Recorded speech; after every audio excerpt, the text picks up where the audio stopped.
This is the dumbest cheated speedrun in Final Fantasy VII history.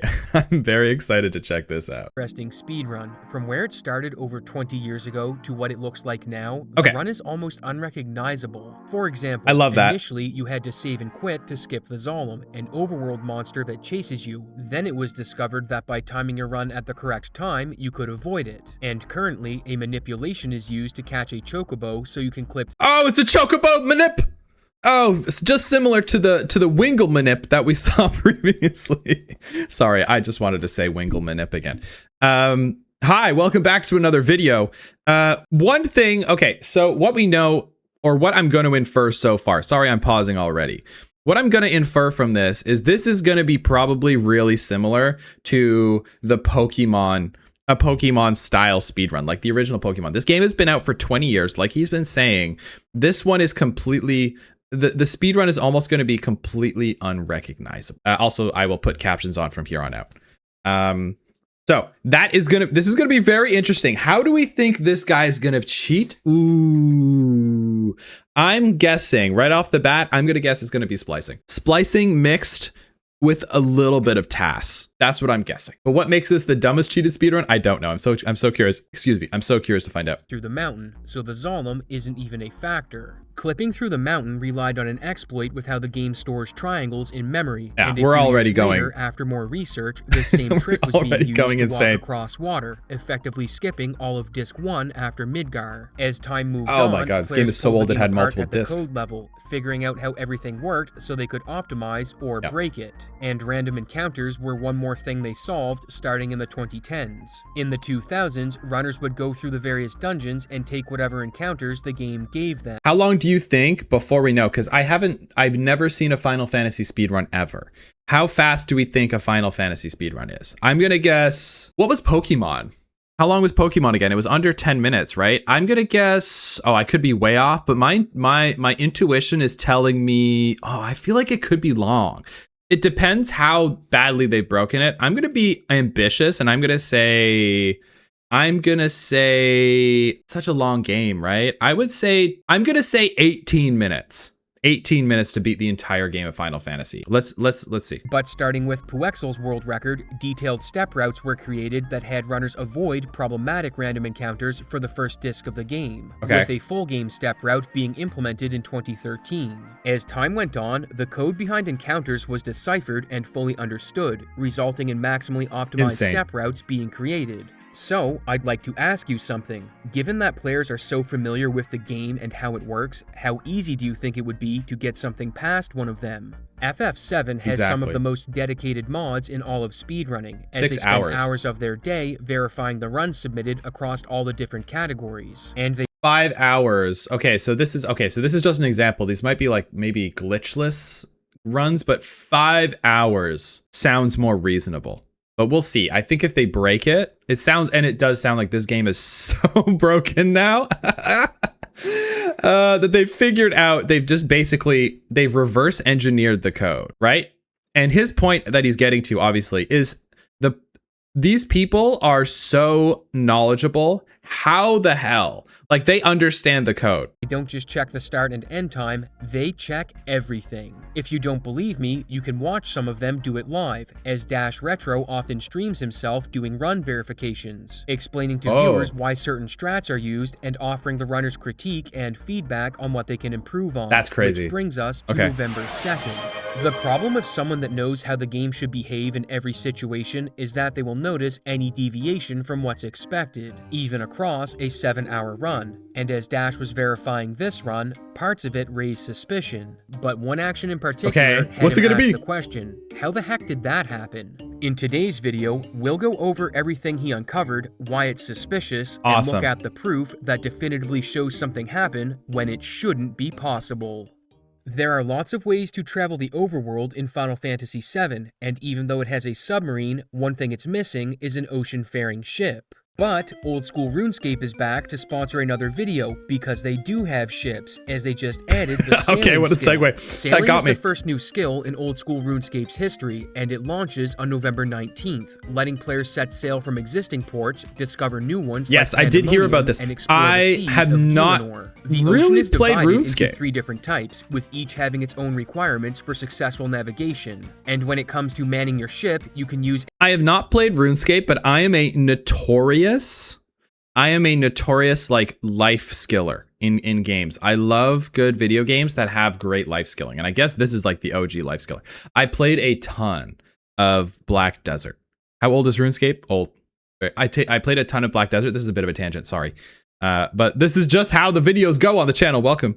I played a ton of a game called Black Desert, which is like a online, I think it's a Korean MMO, and I never did any of the combat. I literally just sat there and ran around with my trading caravan. I don't think the life skill is there anymore, but you could take your caravan, you could load it up with stuff, and you could like ride it. It's like a horse and buggy, and you could ride it to like the next place, drop it off, and sell those goods for a higher price.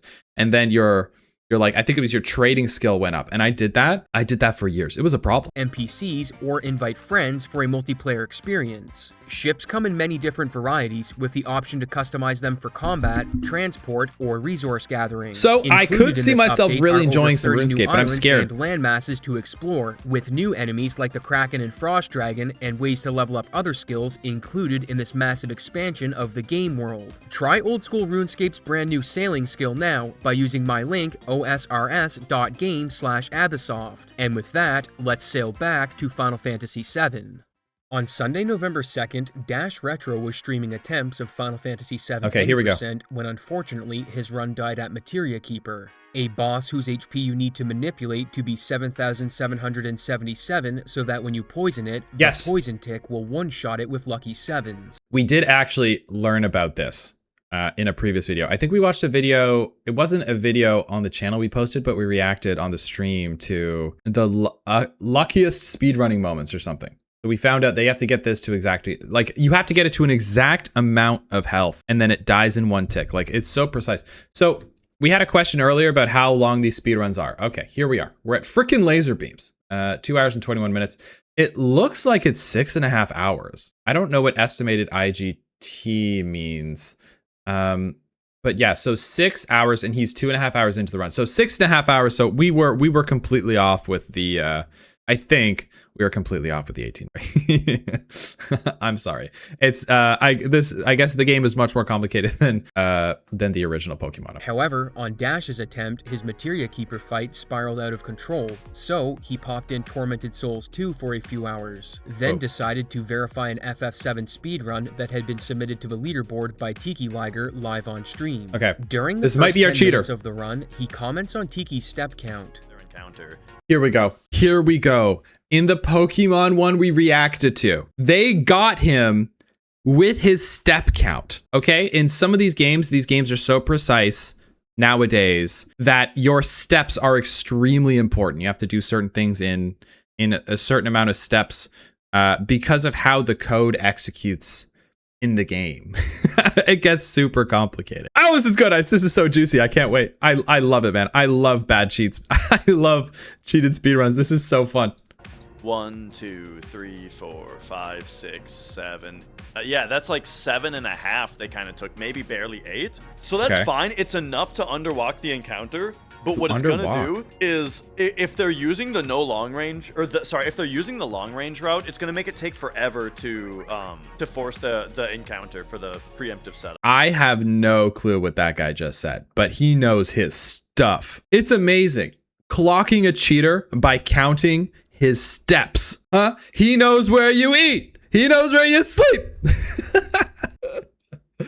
Man, that is crazy, the amount of knowledge this guy has. That is amazing. And since you probably don't know what a step count is or what he's talking about, please explain let me to explain. me. In Final Fantasy VII, there's a variable called the danger value that goes up every step you take. So putting it on a graph, you see the danger value on the y-axis and the number of steps on the x-axis. There's a further distinction with steps, however, as steps taken while walking generate less danger than steps taken while running. But the main point here is that moving increases your danger value. So you might be wondering, wondering, what about the danger value going up triggers an encounter? And Yes. that's something called the step ID. This is the code for random encounters on screen, and rather than explain each line, all you really need to know is that eventually it looks at a random table that actually isn't all that random. In fact, it's hard-coded into the same order each time. Okay. So earlier, when we saw Dash commenting on Tiki's step route and how it would play. Okay, so it's slightly different from Pokemon. We learned that Pokemon essentially has every time you hit a piece of grass, a patch of grass in Pokemon, it takes a random number, and I think it was like basically a 25% chance to trigger an encounter. It was like a flat one, but this one is done a little differently. So as you go, let's say every step you take has a chance to trigger an encounter. I'm just also saying this out loud so I understand it. Every step you take has a chance to trigger an encounter. The more steps you take, that increases the chance. So let's say step 1 is 5% chance of encounter. Okay, so the line triggers. No, there was only 5% chance. 95% chance of you not getting it. I'm simplifying this greatly. I take the second step, 10% chance. Okay, that doesn't trigger. 3rd%. And so on and so forth. Is that what's going on here? He wasn't speculating, as Tiki is using the same step route that Dash uses in his own runs and has even made tutorials on. So he knew exactly what Tiki had to do in order to stay within the bounds of the step route. To show just how much Dash knows about the step route, so not weird Tiki's yet. Shinra HQ section. There are 2 different ways to go up the building, the elevator or the stairs. If you take the elevator, it has to stop at 3 to 6 floors, but with a complex manipulation, you can avoid stopping at floors that give encounters. If you're not doing the manipulation, you'd instead take the stairs, as an unmanipped elevator has the chance to kill your run. However, if you do this, your step route needs to change, and here's Dash explaining this as he verifies the run. Okay, because when you're taking the steps, you're changing your danger value if you take the stairs. If you're taking the elevator, you're probably not changing your danger value, right? So the elevator manip, I mean, elevator manip sounds like the best option here. I guess you wouldn't do it, but maybe the ele manip is a little harder to pull off, right? Maybe the ele manip is hard to pull off, so some people just opt for the simple stairs. But that means you have to change your step route, because your danger value is going to be very different if you take the stairs compared to when you take that elevator. Are you guys taking notes? And then taking the battle back here is very good on stairs, because the thing about this fight, this room is not hostile before you get that fight, and it is hostile after you get the fight. And that's why when we come down from the elevator, we run really close to them right here before we initiate the fight. We run underneath the detection box, because we want to not use steps, right? It should be clear by now that Dash knows a lot about the step route, and before we continue, we should talk about the Overworld briefly, as it will become relevant later. While Overworld encounters can be manipulated, they require some extra setup, like precise camera angles and starting them at specific in-game times. So it's very obvious when they're being used, and the only world map manip Tiki uses is one to catch a chocobo, and not long after, he's back into dungeons. Going into the first Genova fight, everything looks good, as Tiki executes the step route to get a preemptive attack. Okay, so far, what we can gather from this cheater here, we're 2 hours into the run. He hasn't noticed anything super weird, but he has a very strong ability to pick up on anything that would be weird. We can see that for sure.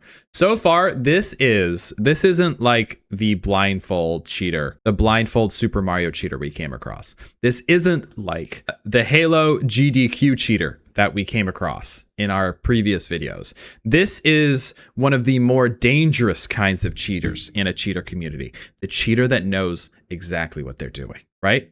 These people are hard to catch, potentially. I know this is called the dumbest cheated speedrun of Final Fantasy VII history, so maybe this guy, this Tiki guy, is going to have a massive slip up, and it's going to be very dumb and obvious. But so far, they seem to really understand this speedrun.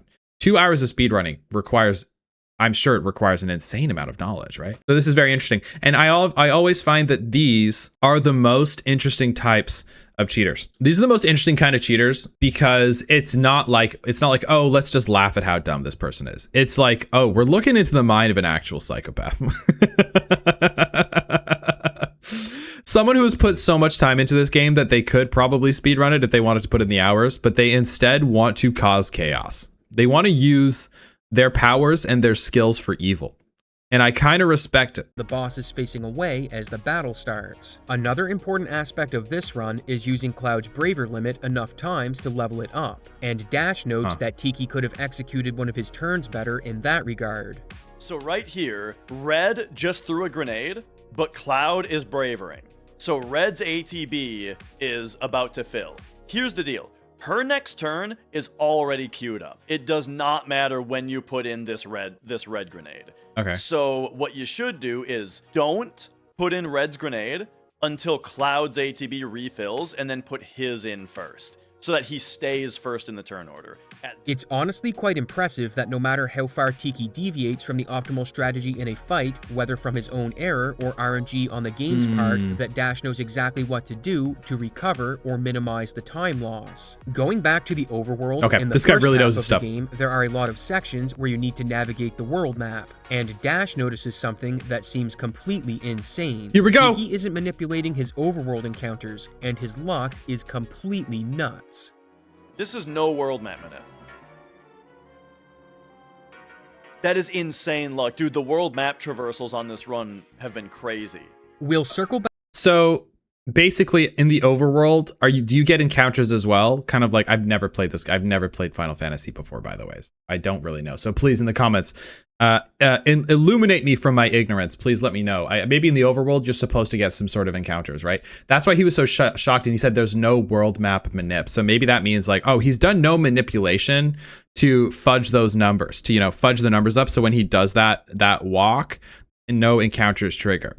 Right, so I guess there is a way to manip that. Of course there is, right? I mean, the Wingle manip exists, so of course the overworld map manip exists too, right? Back to the world map later, because up next, Tiki takes a fight in the City of the Ancients as he's getting the water ring, and you're supposed to take... And that's one thing, that's one thing that we've learned about the cheaters so far. A lot of... Sometimes when someone's really good at hiding it, there can sometimes not necessarily be a smoking gun. A lot of these cheaters are insanely lucky, and they try and bank and trick the community into just being like, oh, well, they're just lucky. They're just lucky. God forbid a guy get a little lucky, right? We see it all the time. That is something that the cheaters try and convince people of all the time. But I think what they fail to understand is that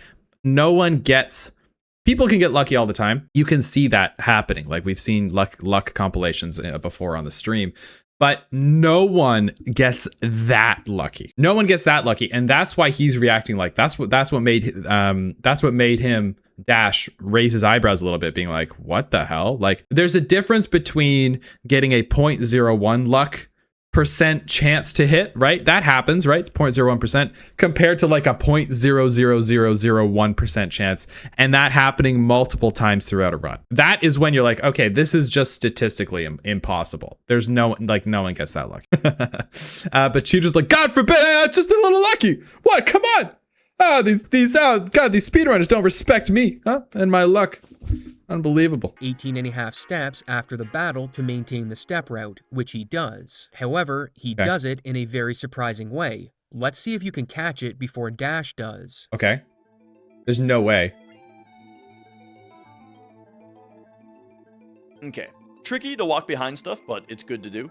In this clip, he starts Cloud's walk behind the log when he's not in view, which makes it very hard to count how many steps you're taking since you can't see the animation. It's not impossible to do this if you spent a lot of time practicing this section or have a good I think you could do it. I think you could do it. But since you can take the walking steps after running under the log, it is strange to do this when Cloud isn't visible. In fact, Dash rewinds this section. I didn't realize that. I didn't realize the walking steps and the running steps were separate. So he walked under. Oh, that makes sense. Okay, I get it. Okay, that makes sense. Okay, so he takes the walking steps for no reason under here, right? He could have maybe taken the running steps under here. Is that what he's saying? I guess we'll find out in a second, but I like piecing things out before they actually come to pass. So he could run under here, which would actually be, I guess, easier to count. And then once he comes out from here, he could count some walking steps. That's really interesting. Okay. And he was like, oh, that's weird. Why would you do that? And that's the thing about cheaters. It's always like, it's never like, oh, wow, this guy's cheating right now. It's always like a handful of, oh, that's weird. That's weird. That's suspicious. And then suddenly you're like, well, this guy's cheating, right? And there's no proof, but you just feel it.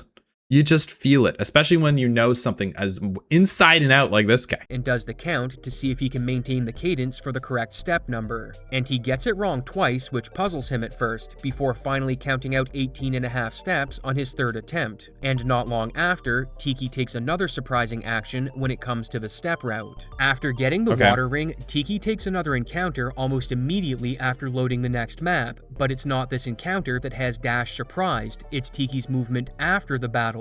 On this screen, you need to take 18 steps. However, when the battle is over, you have control of Cloud as the screen fades in, and for a small period of time, you can't see what's going on. Oh, so so normally you would probably wait for the screen to fade in, and then you would start your walking steps so you could count it. So this guy, this is not a smoking gun, but the gun's starting to light up a little bit. Gun's starting to get a little bit toasty. Tiki starts moving as soon as he has control of Cloud, which is called buffered movement and isn't commonly used here, as even high-level players will run out of the encounter until Cloud is visible. Okay, so the running steps aren't counted. So it seems a bit out of place for a runner that's 40 minutes off world record to be using buffered movement, and Dash even has trouble counting the number of steps Tiki takes himself. 3, 4, 5, 6, 7, 8, 9, 10, 11, 12, 13, 14, 15, 16, 17.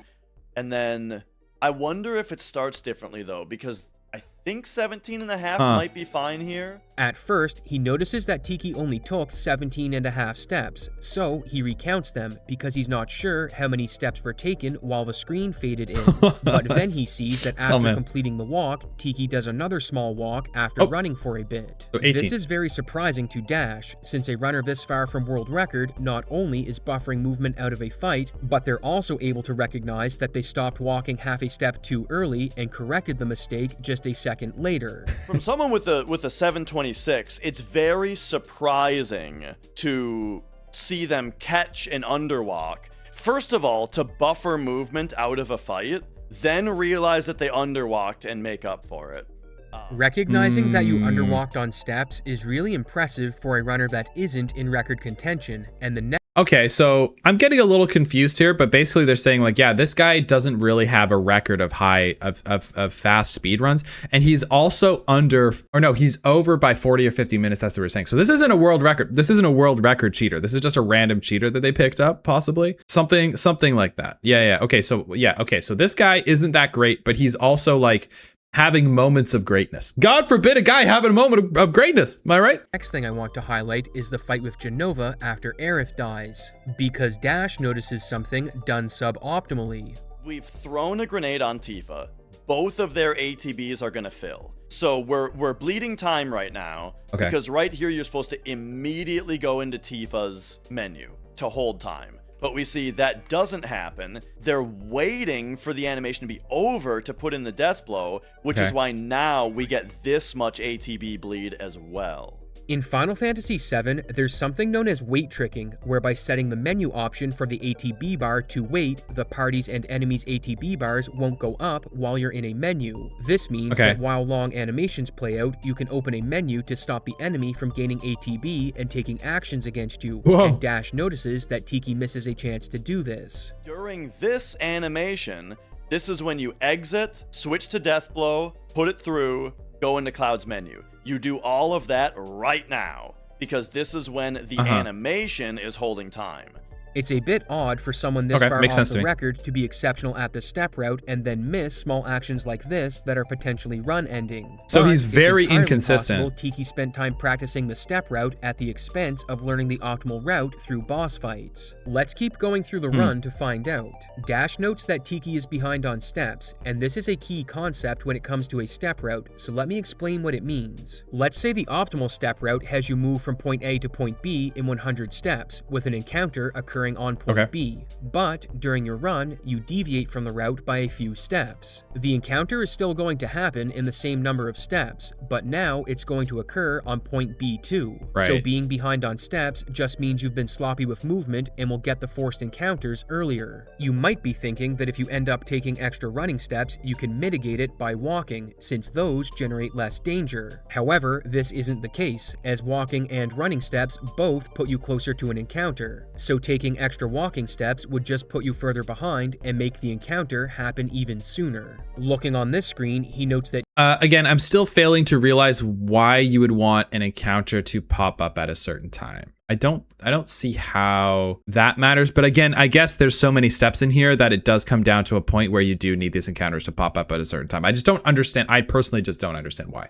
I'm just explaining that because I'm trying to explain like how I'm understanding this as we go along. That has me a little bit confused, so I'll have to, maybe we'll figure that out a little more as we go. But if your counter starts at B2 instead of B1, what difference does that make in the run? Because you're still going to get to point B at the same time anyway. Oh, but then hang on, I get it now, because if you start at B2, that means there's actually more distance to point B, which means that your step count's going to be totally off. Okay, I get it. So you're trying to keep the step count the same way the entire way through. Okay, sorry, I needed to explain that out loud. I had to rubber duck theory that for a second there. Tiki has taken some steps he didn't need to, like on this chest where he runs one step to open it when you don't need to take any steps at all, as Cloud is in position to open it after jumping, and with the extra steps taken, Dash realizes that the next encounter will take place before he leaves the screen. So I would be surprised if this battle doesn't happen in this screen. It might be close, but yeah, there you go, as expected. This is... Wait, where did that happen? Might be close, but Oh my god, right there. He's just about to leave, and it triggers. That's crazy. He knew that was gonna happen. Oh my god, this guy's cooked.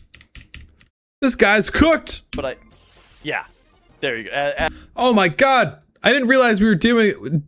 I didn't realize we were dealing with L. Jesus, I can't believe it. As expected. This is really rough for steps. We're getting towards the territory of steps being dead.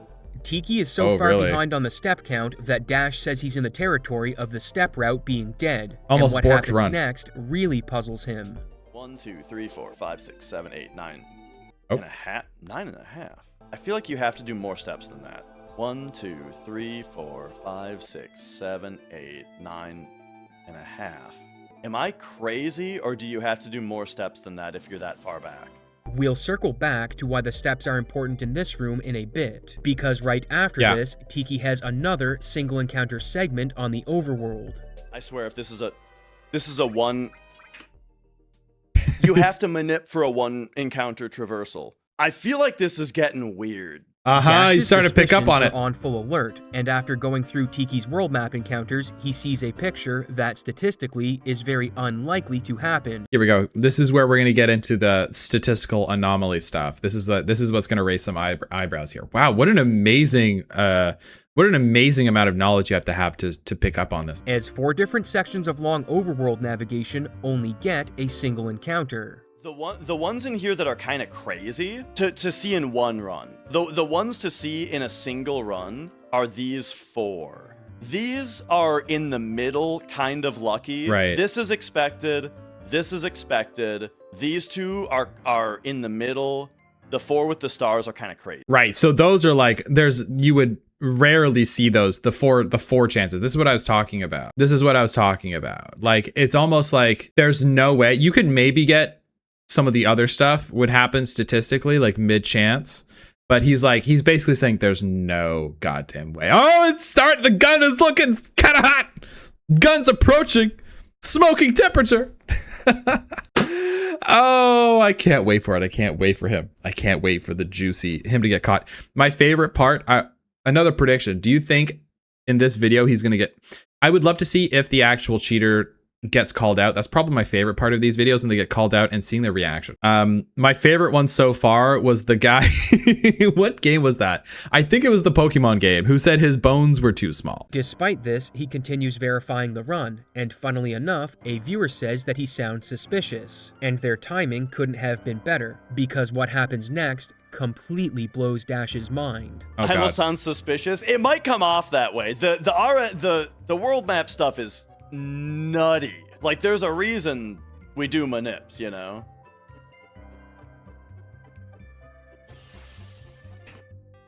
This is crazy to get this fight right here. Call me suspicious of this. Analyzing the movement, he thinks that the steps Tiki took shouldn't have resulted in getting an encounter where he did. So, he opens up his own copy of Final Fantasy VII and tries to recreate what he saw. You're cooked. Recreates the... You're cooked. You're cooked. You're cooked. You're cooked. He's opening up the game and doing it himself. You're cooked. Step ID Tiki was using and gets the same encounter just before entering the cave. Then takes the same 9.5 steps in the cave that Tiki did before going to Icicle Inn and doing the snowboarding segment. It's worth mentioning that when you're not in a dungeon, your danger level is saved and won't increase until you enter a dungeon. By the way, can we shout out the creator of this video? Abyssoft, we've done multiple, I think this is the second video we've reacted to him, and he has covered multiple different games with an incredible amount of detail. Shout out to this guy for, covering multiple speedruns with such detail, because you'd think speedrunners have a certain level of knowledge in only some games, but this guy's done, either he's just like built different and knows everything inside and out in a lot of different speedrun games, or he's done the research necessary to make this quality video. So either way, shout out to Abyssoft. This is actually really impressive. Again, which means the Overworld, snowboard minigame, and town maps don't affect the step count. After getting to the Great Glacier and entering the dungeon map, Dash recreates Tiki's movement, and what he's expecting to happen is for a fight to occur on the first 4 screens. And lo and behold, he gets one on the 3rd screen, well before Tiki had his. Are we actually doing fine? No, there's a fight right there. Not wanting to jump to conclusions, he says that he might have been slightly off on the step count. So he does it again? To verify his hypothesis, he opens up Big Shoes. Oh, you're cooked! Oh, you're cooked. There's always software. These guys always have software. Once this comes out, you're screwed. This is called Big Shoes, so this must be a step counter.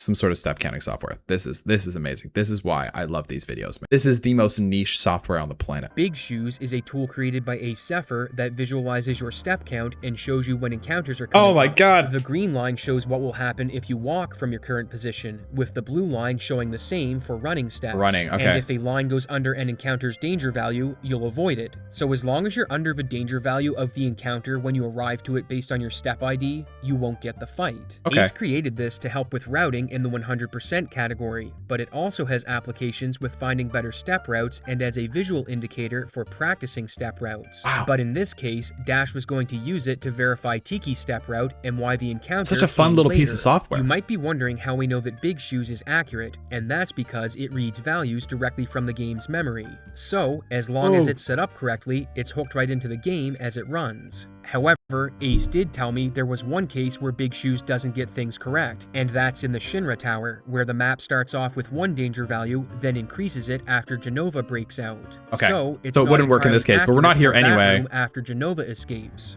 But Ace checked the rest of the game, and that room is the only one that uses different danger values at different times. And the rooms we're concerned with in the Great Glacier don't change their danger value. And to help understand why Dash got suspicious, it's time to explain what's going on in this room. Let's see. This cave has a higher danger level than the rooms before and after it. So what you ideally want to have happen is for an encounter to take place as far into it as possible. So you want quite a few amount of steps here, right? So he was saying if you're at 9.5, maybe you'd want to do a little circle or something, get those steps up. You got to get your steps up, baby. As your danger value resets to 0 after the fight. This way, you spend as little time as possible increasing your danger value in the high danger room after the encounter. You want the encounter then reset it. Steps, you'll get the fight earlier in the room. And fortunately, there are different step routes you can take depending on where in the room you get the fight, so that you can correct the step route and avoid encounters on the screens so detailed. However, in Tiki's run, he's so far behind on the step route that the encounter that should take place in the cave happens just before he enters it, then only takes 9.5 steps once inside, so his next encounter should be a lot earlier than when he gets what a fool! How did he think he was going to get away with this? To recreate Tiki's movement, he got an encounter where he expected it to occur,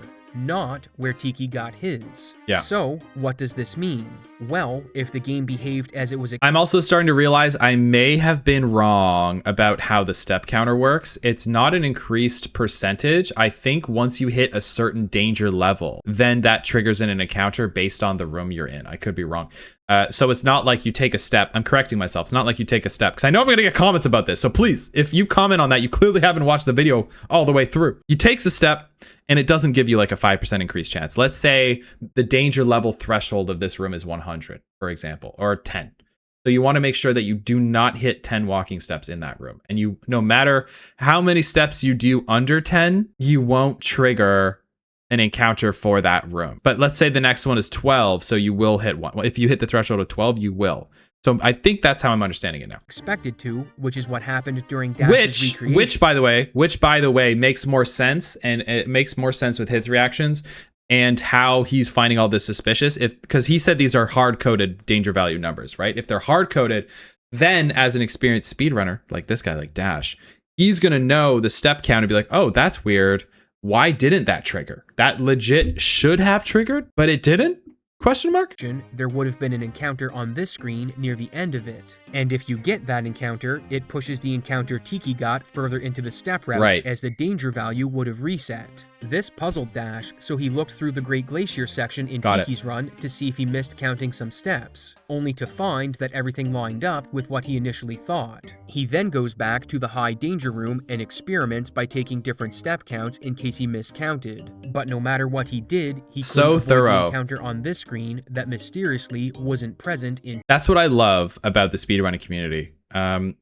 These speedrunners don't take cheating accusations lightly. At all. They don't take them lightly at all. Like, Dash has gone through so many options to try and prove this guy right. That's what it's almost like. That's what it feels like with this community. It's like, we go through this extensive, almost like vetting process of speedruns to make sure that you aren't cheating, just so we can say, oh, we were wrong. Like, this actually had a 1%, this had a 0.01% chance of happening, and it just happened to happen on this run. You know, this is a legit run. I've noticed in the speedrunning communities, and in all of them, like, when a record is broken, it's always celebrated. It's always celebrated, even by like someone who has held the world record. If they have their record broken, they're happy. It's just, everyone's just happy because it's like, okay, awesome, great. I have a new, like, I have something to aim for now. I'm not a world record holder anymore. I get to relive that moment of like trying to beat the record again. Like, it just seems like such, the speedrunning communities are all so positive and so kind. And even in the Trackmania community, a lot of people were pointing out in the previous videos that like so many people have been caught for cheating, and the Trackmania community just gives them another chance. That's why the Relu video was so fascinating. If you haven't seen the Relu video, I have some reactions for that. It was a 3-parter. It was so fascinating. They gave Relu so many opportunities to explain himself, to come back, or to just straight up admit it. And he probably would not have been exiled from the community. He probably would have been accepted back in like everyone else was. But his ego wouldn't let him do it. And that seems to be the problem with a lot of these speedrunners. It's ego. They can't get over it. They can't get over themselves. They can't admit that they did something wrong. A lot of them believe, that we've seen so far, a lot of speedrunners, cheating speedrunners, believe they've done nothing wrong or were completely justified in doing it. And that's why that's one of the reasons why I've been loving these so much, because it's like, it's almost like watching like a documentary where you get to actually, it's like a Netflix documentary where they actually get to interview the killer.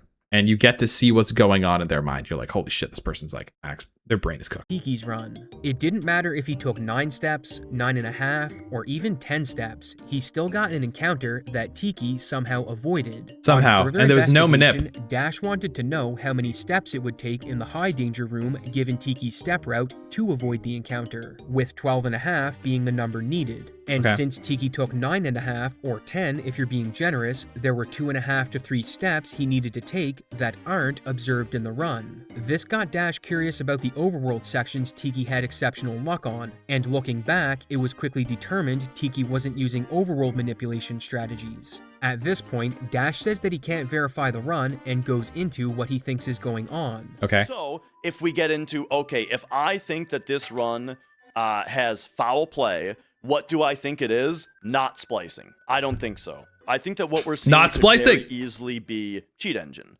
I could see world map fractions getting frozen, danger getting notched down a couple hundred. Ooh. I could see like runner is able to see the step graph, and so when it updates, they know that they need to notch their danger down a little bit in order to not get a certain fight.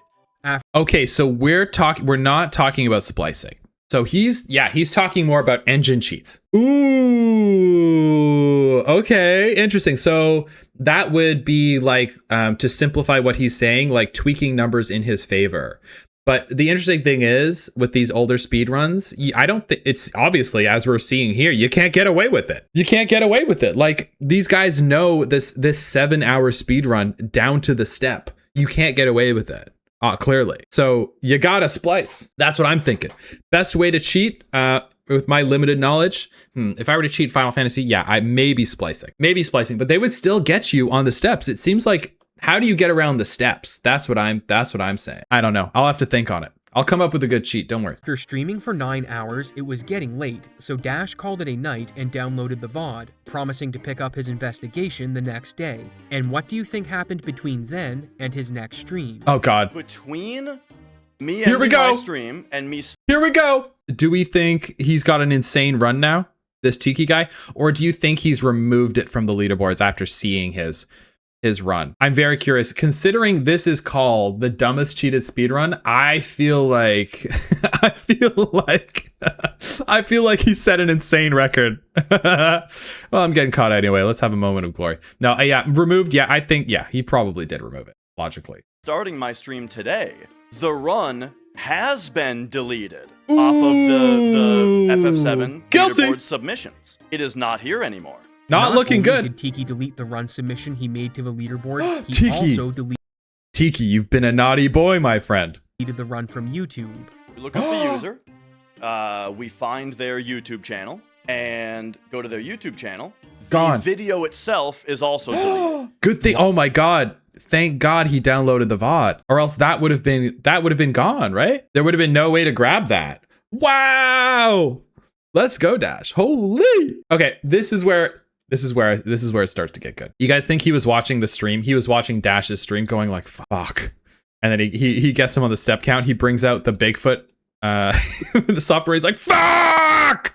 Ah! Why the submission and video were deleted, we don't know, but it is strange that they were removed after Dash became publicly suspicious on stream. Incredibly and he spends suspicious. The first hour of this stream recapping what happened yesterday, mainly that Tiki likely had Big Shoes open so he could see his step count, and then edited his danger value in RAM to avoid an encounter without having to take more walking steps. Let's say you're skeptical, however, and think Dash may have missed counting some steps. Well, if you did take the 12.5 steps required to avoid the battle, the next encounter would take place even sooner, as your step count would be higher from the extra steps. Here's Dash. So there's no way. If you were to take 12.5 steps, which is the amount that you need to take in order to avoid that encounter, it doesn't just mean that what we see in the video would even occur. It means that we're underwalking this battle all the way back here instead of up here. And it means that the battle that we do get, are you guys ready for this? It means the battle that you do get, that we're supposed to get, oh no, happened on this screen. Because now we're so far behind from taking 12.5 steps. So he's cooked. He's saying there's no way. It's not possible. It's impossible. Tiki is cooked like a nice steak dinner. Medium rare. Absolutely done. I love it. Is this as juicy as like, let's say the Relu scandal? No, because this guy isn't like a world record holder, and the Relu video, he was cheating for 10 years and at the top of his game, like literally recognized as quite possibly the greatest Trackmania speedrunner of all time, probably the best of all time, and he was cheating the entire time, and then he got caught and he never responded, and then he created a bunch of different accounts, and it was all messy. Please go check out those videos. This one's just fun because this guy's dumb. I said at the beginning of this video he was going to get away with it, and he was one of those guys that knows what he's doing. He doesn't. He clearly doesn't. You're not getting past this guy. This guy is the mind of a steel trap. Holy, he reminds me of when I used to work in tech.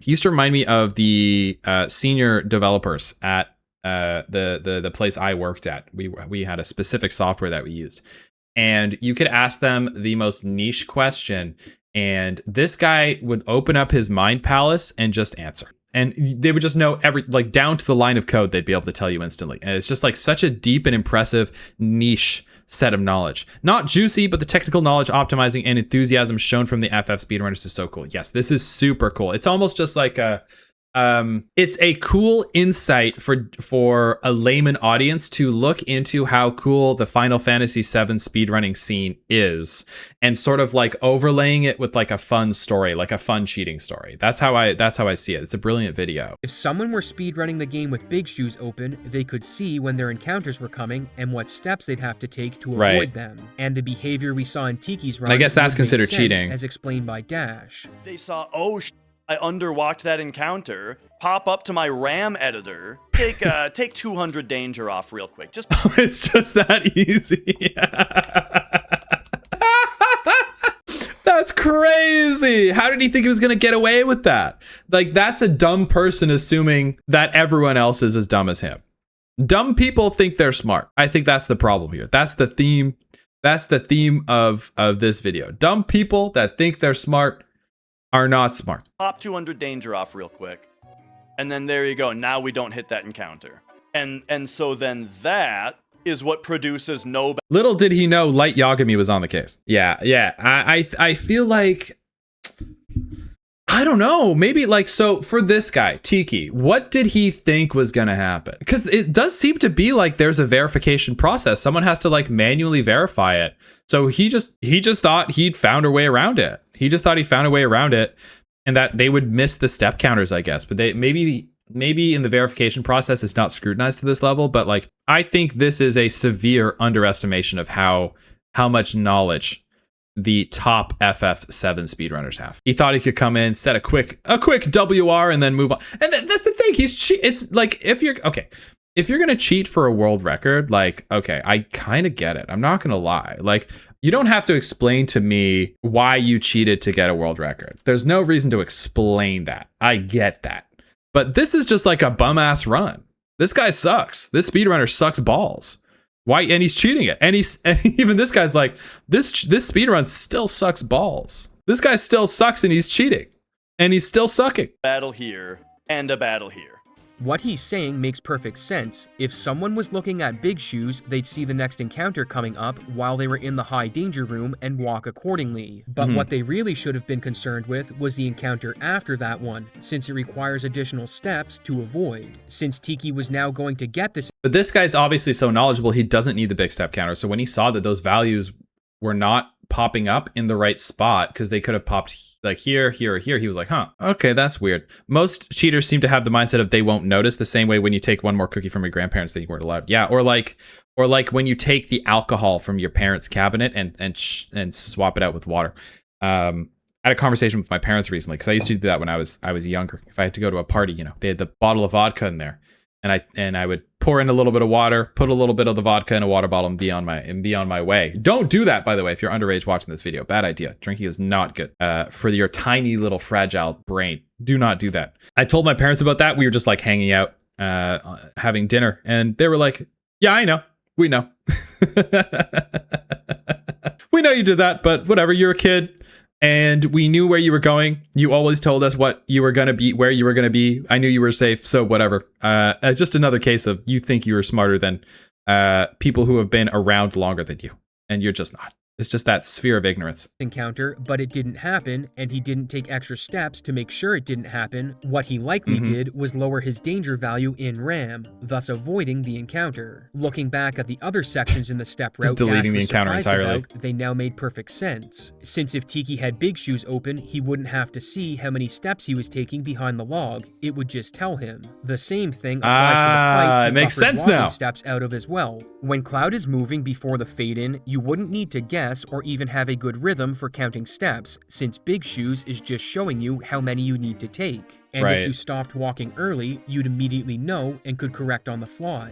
Dash admits that without visual evidence, it's not possible to prove that Tiki was using Big Shoes, but since there's definitive proof that the game should generate an encounter on this screen, and in Tiki's run it didn't, it is definitive that something is going on here that shouldn't be. To show how easy it would be to edit RAM values and manip encounters, Dash fires up the Duck Station emulator, goes to an Overworld section, so he does takes himself. an encounter, then checks a box that unfreezes the RAM value responsible for generating world map encounters, all while navigating with his left hand, something very easily done. Oh, I was wondering how he was going to do that. Look at this, cheat engine 7.5. And he can modify, these look like RAM values, right? He can modify the RAM values. This is crazy, man. Oh, this is diabolical software. This is evil. Running the game. And once you're finished that section, you just unfreeze the RAM value so nothing else in the game gets messed up. This would explain Tiki's insane overworld sections. He even shows you how he cheated. Lucky. So, Dash went through the effort of recreating Tiki's overworld from Midgar to... By the way, I have mentioned I've never played Final Fantasy VII, and I was really hoping... I've heard the story is fantastic. I've never played it before, and this game looks super cool, by the way. I was a little nervous we were going to get spoilers of the game a little bit in this, and I'm really glad we didn't. So this is a very safe video to watch for anyone who hasn't even played this game. You did very well to not spoil the game. The Chocobo Ranch by replicating his movement at the in-game times Tiki would have started that section on. And to his surprise, everything checked out. Wow. So that one's legit. Very interesting. So he did get lucky Checking on that one all part. of the overworld sections wouldn't be possible, since you need the in-game time when the world map is initialized. So, Dash started looking at spots further in the run. But so he did, God forbid a guy get a little lucky. Someone in the chat had some news.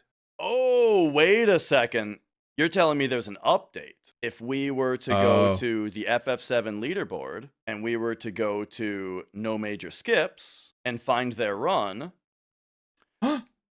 Oh! Not only did Tiki Liger remove his videos, he also left the Final Fantasy VII Discord and many other speedrun-related Discords. Walk of shame! Walk of shame! He's gone! Oh, man.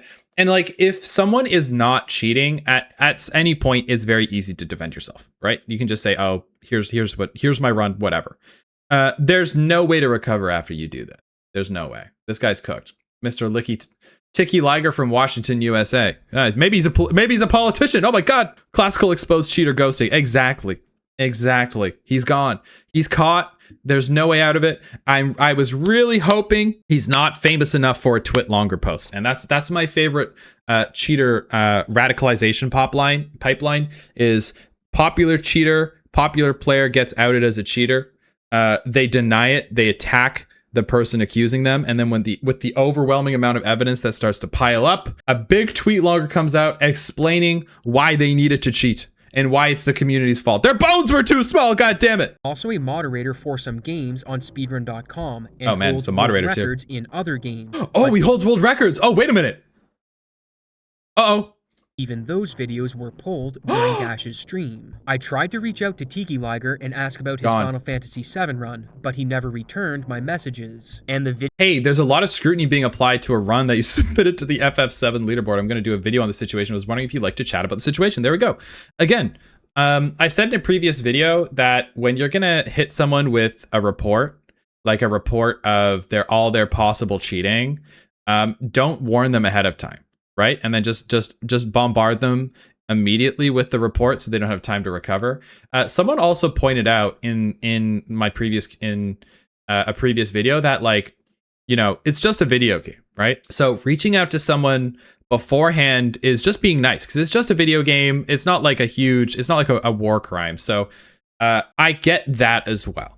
Right. And that's something I didn't also think about, that, like, you know, these people are just having fun speedrunning. Yeah. You don't have to you don't have to be like, gotcha all the time. Right. It's just like, hey, like, I'm going to report. Like, it's not that complicated. You know, it's not that serious. So I do get that. That was a good comment. Thank you. Thank you for the comments and making me see see the world in a different light and grow from it. So I do appreciate that, right? Videos he set to private didn't stay private for long, as Tiki completely removed them and deleted his YouTube channel later during Dash's stream. Scorched earth. So it looks like the channel is deleted now. Scorched earth. Before everything, remember what I said. How I feel about this, once again, is this was low effort cheating. Low effort cheating. Boom! Worst kind of cheating. So in our cheater tier list, in our dumb cheater tier list, we're gonna put the Halo GDC cheater right up at the top, S tier. We're gonna put we're gonna put the blind Mario speedrunner in the A+ tier, and I feel like this guy was just like, it wasn't even funny, you know. It was just the guy can't even put effort into cheating. We're gonna put that into that's a C. This is a C tier cheat, S tier video, but the cheat itself just C tier. You know, do better. So disappointing. Means that again, I would not have been suspicious of every one of their runs, because this cheat was so low effort that it's the kind of cheating that you can't do with, you know, with like actual hardware runs. Now they do not have the chance. They do not have the chance now to have any of their runs be proven legitimate, because they're all gone. Looking deeper at his speedrun profile, now you're just known as a cheater. There's a Final Fantasy VIII run he submitted that was rejected, with the reason being that he loaded an older save not created during that run. This may have been a mistake, as I'm told you do need to reload your save for the manipulation that's taking place. But so even now that he's been, you know, most likely they're like, yeah, he probably cheated. They're even going through his other stuff, and they're like, you know, normally what a content creator could and would do in another space, in a drama space. Let's say with let's take a look at this video right here with Turkey Tom's Pirate Software Lies are still catching up to him. This man was canceled a year ago, and we're still jumping on this guy, right? This guy's probably made a bunch of videos, like, and I feel like the speedrunning community is just built different in that way. They're still giving lots of reasons here, saying like, by the way, some of this other stuff, we looked through it. It may have been a mistake. He didn't cheat this one. He may have cheated this one, but there's no proof. Like, they're still like giving this person so much opportunity to come back, and it's like, I don't know. It just seems like the speedrunning community is so nice. They're just so nice, man. They're not here to destroy this guy. Like, there's still any credibility that this Tiki guy has. They're making sure that he still gets his credibility. I do respect that. I love that. Is odd, given that we now know something wasn't right with Tiki's FF7 run. Oh, given maybe not. The definitive evidence that an encounter was skipped. Okay, I thought they were saying maybe he wasn't cheating that one, but maybe they're saying, oh, that's weird. But anyway, my point still stands. Goddammit, okay? My point still stands. The circumstantial evidence that points to Big Shoes being used and Tiki deleting everything, It appears as though the game was tampered with in his run. Not good, my friend. Wasn't enough, Dash found even more evidence. Rather than tell you about it, I'm going to send you to his video, and I'll see you in the next exciting episode of Abysoft Z. Insane. Oh my god. Okay. Woo! All right, that guy cheated. I hate to say it. I know these guys won't straight up say that he didn't cheat, or, you know, he did cheat, but I'm saying it. That guy's a cheater. Cheater alert!